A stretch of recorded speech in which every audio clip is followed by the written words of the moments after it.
Guys, we're excited to bring you a special episode of Law Enforcement today. We have a good friend of the family, guest Ray Hassett. Give them all the background on why we started the show, Lieutenant. We started this show to really bridge the gap between civil servant and civilian. And I think over the past episodes, we've really done what we can do to the greatest extent to present things in law enforcement that bridge that gap, where Kyle brings you the civilian perspective, I bring you the civil servant perspective, and we have an open conversation about things that the regular media really doesn't cover. Even when the regular media does pick up on these topics, they typically have a 60 to 90 second story that's not really giving a fair and accurate representation of what's happening in the world of law enforcement.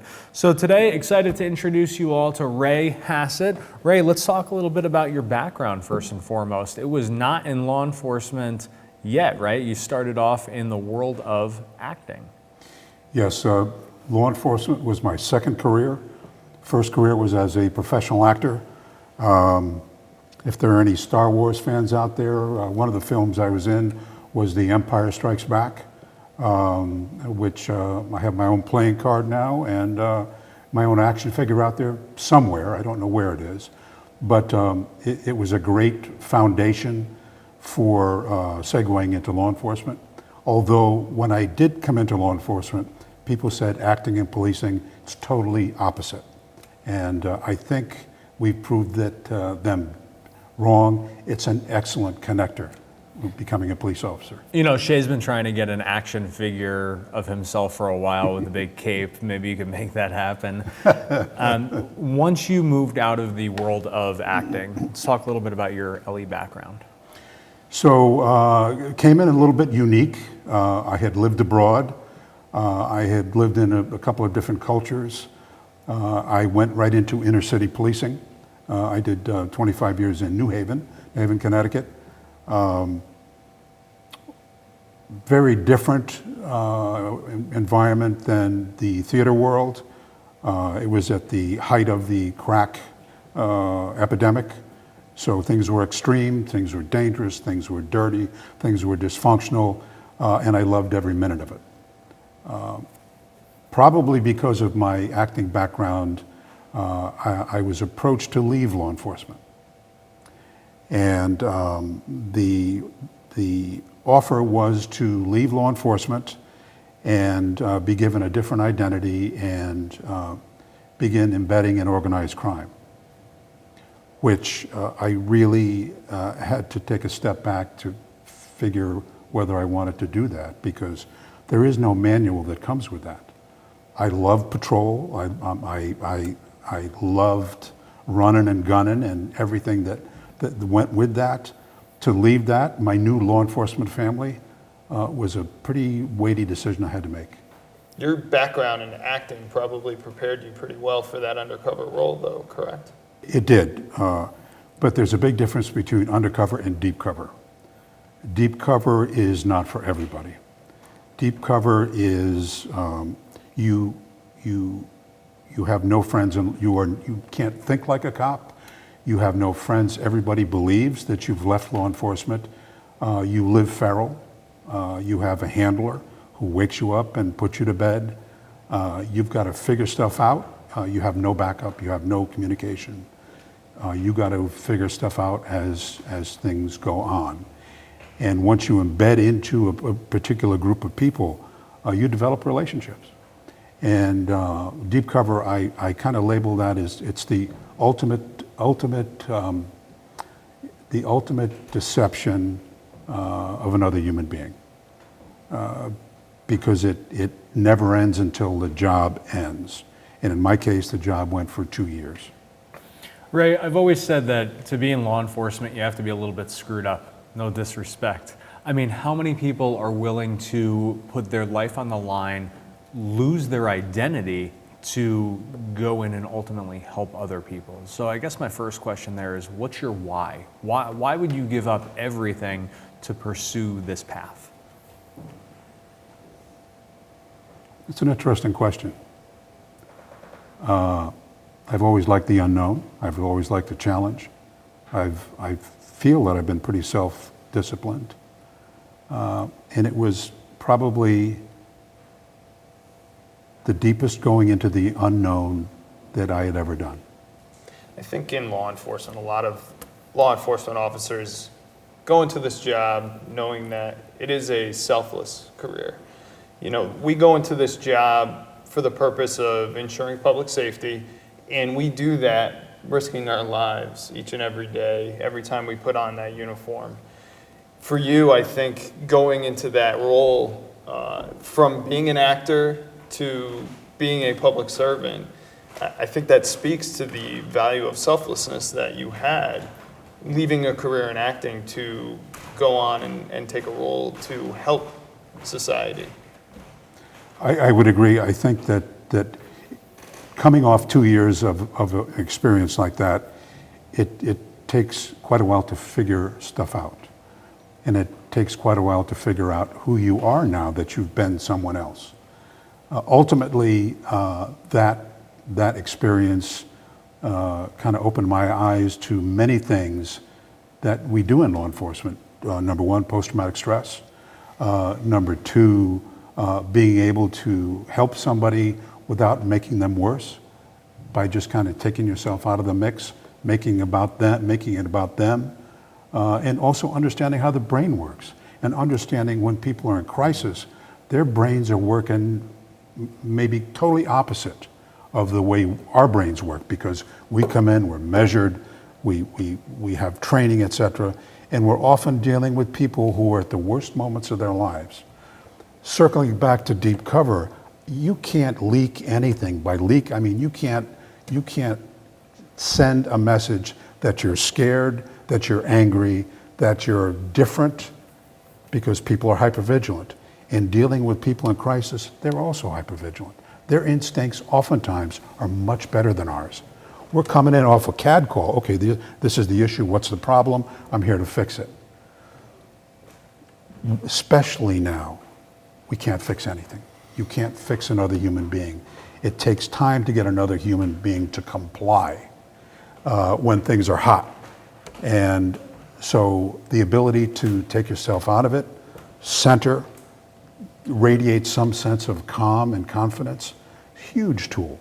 I could have used you last week when this guy was a little hot on camera, but Ray, one of the things you've done... I'm always hot on camera, baby. One of the things that you've done in law enforcement is you've kind of bridged that gap between walking into a situation and giving orders and training officers to walk into a situation and kind of assess what is going on so that the outcome is much better. Yes. Can you talk to us about that?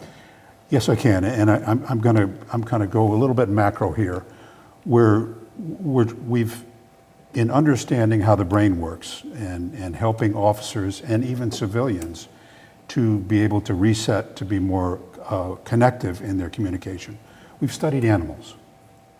And in my training, I always bring up the example of a deer, and especially for those who hunt. And you know, I say, if you're hunting a deer for whatever the reason, if you want to take a picture of it, if you want to shoot it, you want to kill it for food, etc., you're looking to connect with that animal. That animal has greater sense of smell than you, better or more of a history of trauma, faster than you, understands windage, understands space, escape routes, etc. If you're trying to connect with that deer, find that sweet spot, when was the last time that you were screaming at that deer to get on the ground? That's a great analogy. Guys, I want to take a second to interject and say, if you haven't seen Ray's episode of Behind the Uniforms, check it out. It was when we were downstairs in the old whiskey wall. But Ray talks a little bit about his background deep undercover and the challenges that he went through after and in getting out. Ray, now you spend a lot of time using your experience and your background to educate people. You're traveling the globe, you're working with everybody from officers to librarians to civilians. What is your hope as we enter into what's quickly becoming a new age in law enforcement? I think that right now everything is on the table. Race is on the table, gender is on the table, politics is on the table, law enforcement is on the table. Everybody's hot. The difference in law enforcement is on the menu. People are not ready to accept the suggestions we offer.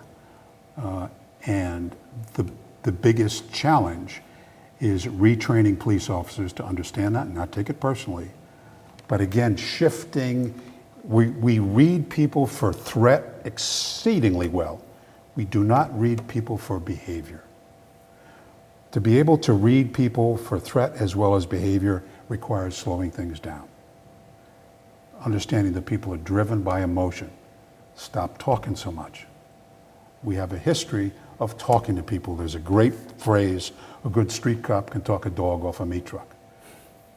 This is not about talking anything off any truck.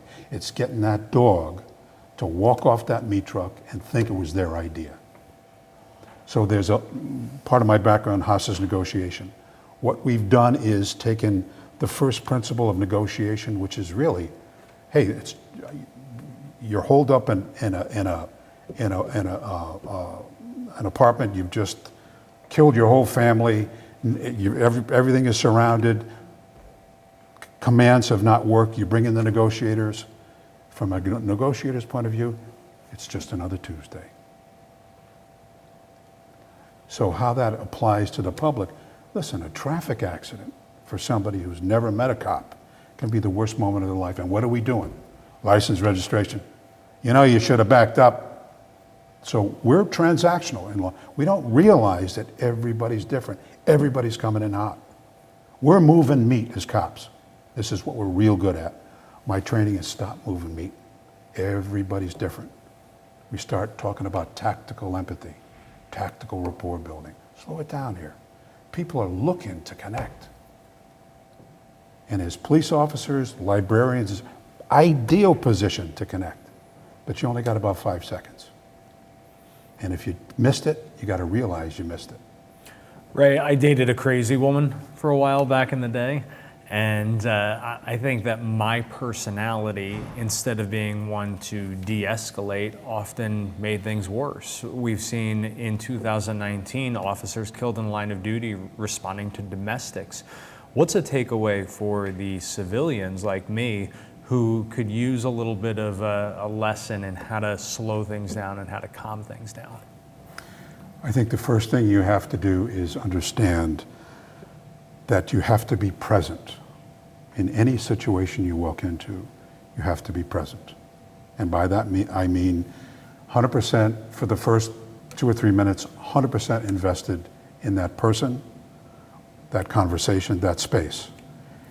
If you're thinking of something else, if you're going over what you're going to have for lunch, that person who needs you the most knows that.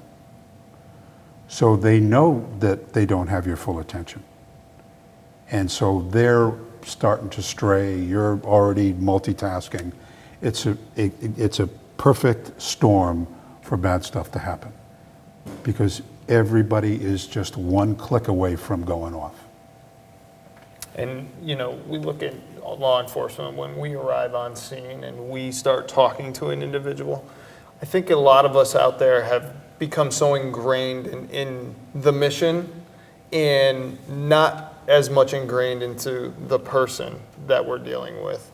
A lot of times law enforcement shows up when it is a crisis situation for that person. But if we show up and immediately go to that by-the-book mentality of, I need your license and registration, even though that person had just had a really bad day, and their reaction to us asking them a simple question, we just want to see your license, registration, and insurance, they may not even conceptualize that all they have to do is give us that information so that we can continue doing what we made that traffic stop for. They may just want to talk to somebody. They may want to tell us what the problem is in their life. And if we don't look at that, we can create a bad situation where all of a sudden their reaction to a question is now to us them obstructing what we're trying to do, when all the reality is they just want to talk. And I think I've arrived on scene to talk to individuals, and at the point when I arrived on scene, immediately there's that resistance to doing what I'm asking them to do. And if I took that tactical pause, which I have, and you see that reaction from the person who now realizes, okay, this officer is going to listen to me rather than just arrive and bark an order at me. Sure. That creates such a better atmosphere for me to do my mission of public safety. And I think that's something in law enforcement that we really have to grasp, because we do. We go through all this training and we understand what we have to do to accomplish our mission. But sometimes we lose that thought of, well, this is a human who has an issue that brought law enforcement here. What's the best way I can come about finding a resolution for this individual? One of the things that I've always appreciated about Ray is that he's able to raise awareness from a variety of different perspectives. So thanks to my time with you, when I'm at the carnival with my family, I'm reading body language. When I'm at the airport traveling, I'm reading body language, because we are in an age of something that we need to be considering, which is heightened awareness. We have concerns over domestic terrorism. Ray, you've got a wide spread of sources, resources, abilities to help people. How can people learn more about you? You can go to my website, www.rayhassett.com. I'm not on Facebook, and I don't want to be. So probably through my website. All right, well, we'll work on the Facebook thing with him. But Ray, any final parting thoughts? Just to your point on that traffic stop, we're starting to look at every person based on their last 8 hours, their last 5 minutes. So, you know, when we're walking up to that car, we're reading everything for threat. We're not reading people, maybe the driver, it's probably the worst moment of their life. Their kids might be sick. That last time I cleaned my glove box, there was a bunch of stuff in there. There's a lot of stuff that people have to go through when we step into their story. So the kind of sweet spot that we're pushing here is, okay, once there's no threat, before you go transactional for your license and registration, you're reading that that person is upset, asking them, hey, you okay? But the way you ask it is in a human way. So the biggest thing that we're pushing here is to remind police officers that empathy is a tremendous currency to get people to connect with you. I already know you're a cop when you stop me. I already know it. I can see it. I know the drill, but I'm not feeling relieved. And the thing that we have to remember that probably 90% of the population has never had a police contact. The only police contact they have is to get dinged or to get scolded or lectured. We need to take another look at that, because those are the important teachable moments. Yeah, I understand I'm getting fined, but how could I have done this a little bit differently? So taking that time to make us back to human is a tremendous, tremendous rebrand of our business. When you said it right, the tactics that we use approaching that situation don't change. We still use Absolutely. the best tactics, and I think in law enforcement today, especially in departments that understand that keeping their officers safe from a tactical perspective and training their officers how to approach those situations, they're going to approach that car knowing that they're looking for threats. Absolutely. Once they get to a point where they've negated any chance of any threat, then having empathy and going into that situation to have a conversation, I think that's going to put us in a better position to accomplish our mission. Well, as far as the driver goes, if you've taken the time, we're talking a minute, 2 minutes here, taking the time to listen to me, that my kids are sick, I apologize, I know I messed up. Now we're ready to do business. Mm-hmm. And if you leave me better than you found me, that's what I remember. And the next time I meet an officer, I remember you. If you dinged me and left me spinning, that's what I remember next time I meet a cop. If you haven't checked out his episode Behind the Uniforms, make sure to do so. This show, this series, all of the content that we put out there is entirely to support this community and you. All of the money that comes in through LAT Unity gets reinvested into telling these stories. So we thank you all so much for sharing. We thank you all for subscribing. We leave you with the names and the faces of the officers killed so far in the line of duty in 2019, set to Dave Bray's last call. Thank you all for watching. Thanks for sharing. God bless America.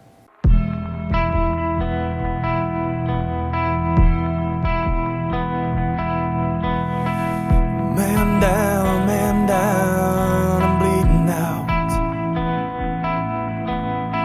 There's no time, so please hear me out. These are the last few words that I'd like to say to you all. This is my last call.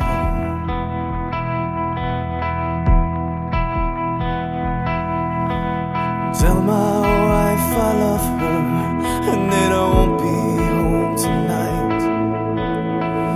Thank her for those long, hard years that we tried to get it right. And tell her I'll be waiting after she makes it through it all. This is my last call. But ask her to forgive me.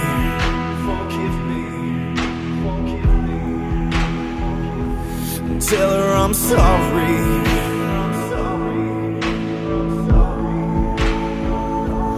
That I can't be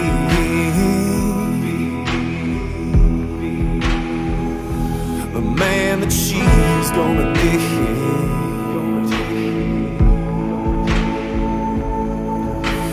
Tell her I'll be waiting where the winter meets the fall. This is my last call.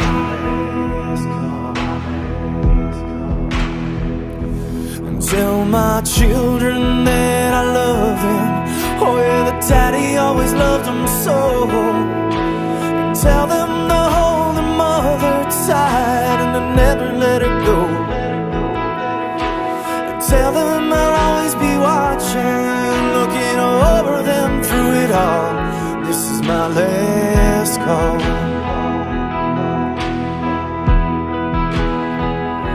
But tell him to fight for me.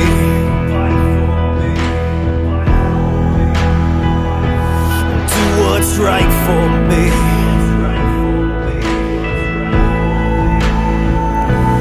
Choose the light for me. But don't ever forget me.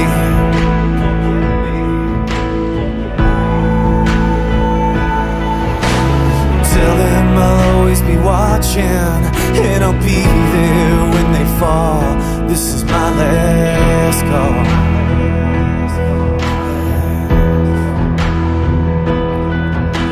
For those who served beside me and who held that thin blue line, stand tall, stand strong, and hold your head up high. I'm sorry I let you down today, but please know I gave my all. This is my last call.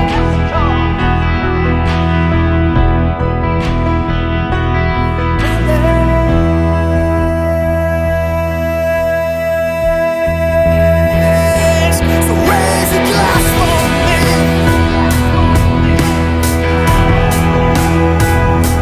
And kick some ass for me.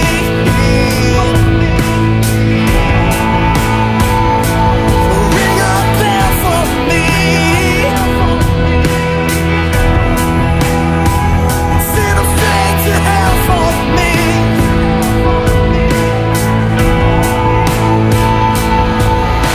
I'd like to think I saved a few good lives, but I couldn't save them all. This is my last call.